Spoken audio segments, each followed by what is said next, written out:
Hi, my name is Kimmana and welcome to Holistic Nomads TV, where ancient wisdom and modern science can help you to have more clarity and energy in your life. And today we're going to be looking at question and answer from people in the public. We'll get straight into it with our first question from Viktor from Slovakia. And Viktor says, in your disease video, we did a whole video devoted towards disease and understanding the specifics of how it forms in the body, which was awesome. You say that there was a way to move towards your goal or your balance or in a direction you want from your life without necessarily having the desire, the emotion churning inside of you. So I was talking about how that desire, that emotion could be challenging for some people. Could you give us a guide on how to do so and examples if you know, please? For example, for people who always wished to be designers and writers but ended up working in a corporate sphere, or people who so wish to change their lifestyle but end up following the same old patterns.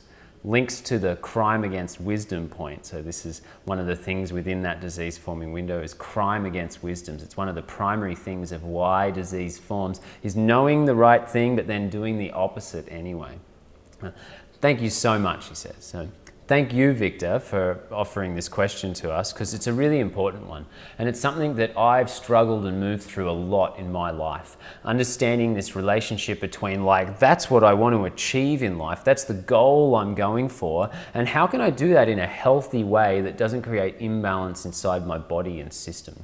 And if we look at the tools within yoga and Ayurveda, there's a few terms and philosophies that help us with this. One of them is the model of tamas, rajas, and sattva. It's the tri-gunas, and these influence our mind and our psychology a lot. So first we need to look at what tamas is, and tamas is like darkness, delusion, getting lost in repetitive and addictive habits, and an ignorance and an inertia, a lack of change and motion. So if there's a lot of tamas in the mind or the body, let's say we're stuck in depression, we're not getting up and exercising, we're not making any action or change to motivate our life, then a little bit of desire might be needed. Motivate, get some action, create a little bit of you need to change this, get something going in your life and get out there and do something with it. Yet, if that becomes the way we live constantly in this desire and urge to change, then it can really damage our body. It can be great to pull us out of that tamasic stagnation, no change state, and it pulls us towards our next triguna, rajas. And rajas is about action. It's about going for goals. It's about what do I want to achieve and how am I going to make things the way that I think it's best. So in that regard, I, as a general dominance, am naturally more of a rajasic dominated person. It's my natural tendency. I go for goals. I'm action orientated. So if I just sit in that rajasic tendency, then I will have too much desire. I will overburden my life. I will have too many goals and things to achieve, and I won't really be able to sink into the moment and think about what's really best for me, another, and the world.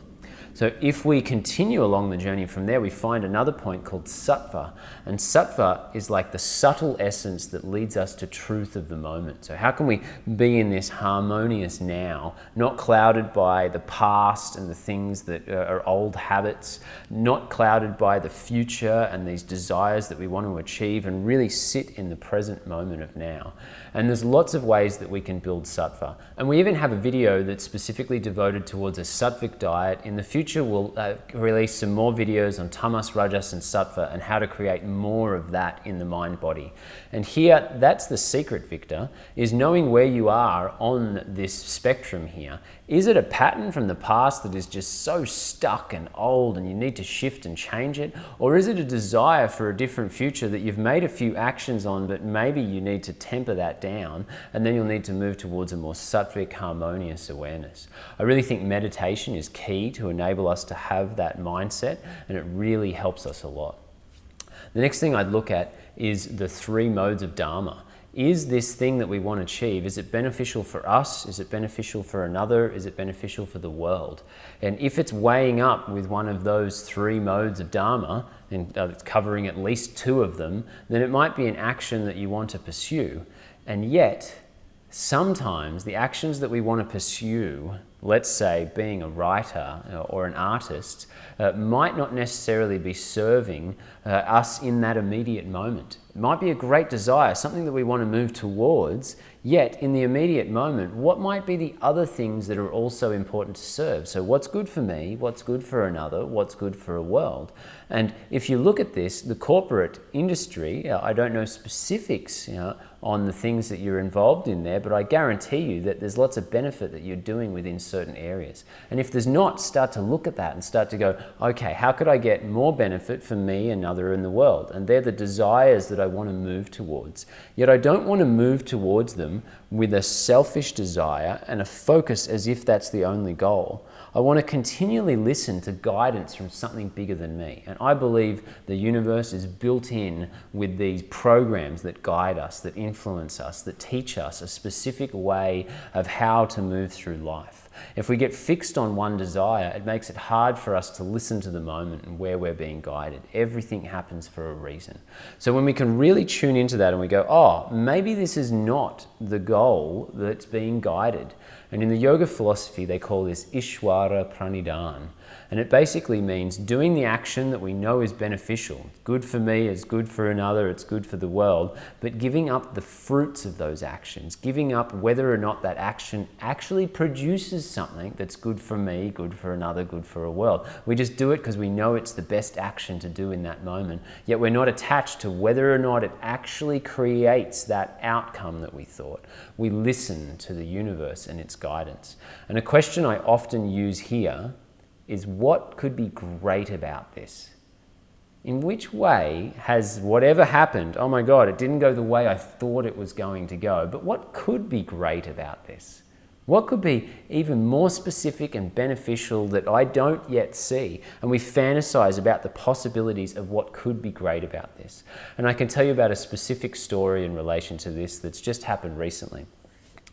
I had an idea within Indonesia to create cold-pressed oils. And I think that cold-pressed oils is a really beneficial thing for Indonesia. It would be able to create benefit for me, benefit for the people I work with, and benefit for Indonesia. They don't really have much cold-pressed oils. And yet during the moving forward, the actions towards that outcome, I got information and feedback from the universe that that possibly wasn't what was being guided. That the supporting factors that would go with that were not showing that, and that other directions were being guided, both for me and for the other people that are involved in that. If I stayed within my desire, my fixed focus of what I thought was best, then I wouldn't have really been listening to where the universe was guiding. So what could be great about this? I asked the question, I went, oh, okay, there could be something much more fulfilling with my time that could help me, another, and the world even more.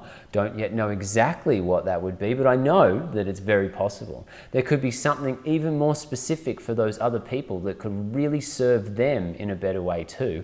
And cold-pressed oils for Indonesia, well, I'm certain someone's going to do it. And if you're listening to this video, go for it, do it. Indonesia needs it. So what could be great about this is that other things will fulfill in directions that help me, another, and the world, that help them, another, and their world. And we always look at that question. What could be great about this when goals aren't going in the direction you want? And summary, take a look at where you are on the spectrum. Little bit of desire, move out of tamas. Yeah? Too much time in rajas, too much desire, too much action, too much fixed on a goal, then come back to the present moment awareness and look, is it good for me? Is it good for another? Is it good for the world? I hope that helps. Really great to share with you, Victor, and all of the other viewers out there. If this video has helped you, then please share, like, and I hope you share it with the world. All the best. If you have a question on anything related to health and healing, I'd be more than happy to help you and answer those questions. You can submit the questions on holisticnomads.com/ask. And be sure to subscribe on the link below so that we can notify you when your question is answered. holisticnomads.com/ask. Also be sure to...